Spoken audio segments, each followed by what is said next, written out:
Une riche teinte brune et une épaisse mousse crémeuse.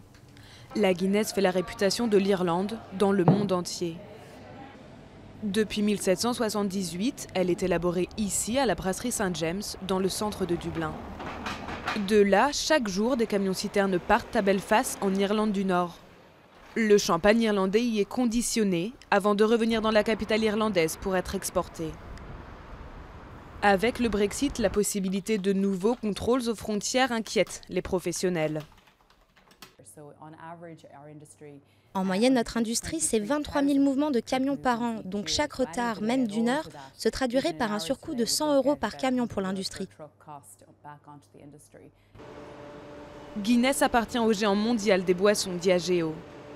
Avec ses 14 milliards d'euros de chiffre d'affaires en 2017, l'entreprise estime peser assez lourd pour faire face aux coûts.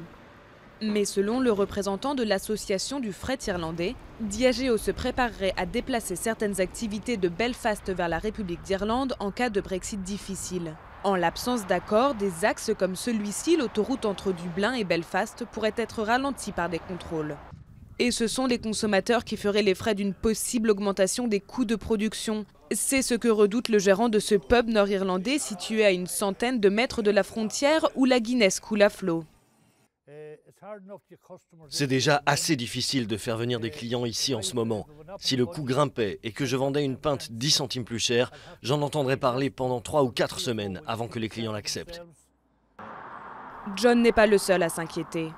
Des centaines de petites entreprises en Irlande qui fournissent les matières premières essentielles à la fabrication de la Guinness ne se posaient pas jusqu'à présent la question du passage de la frontière.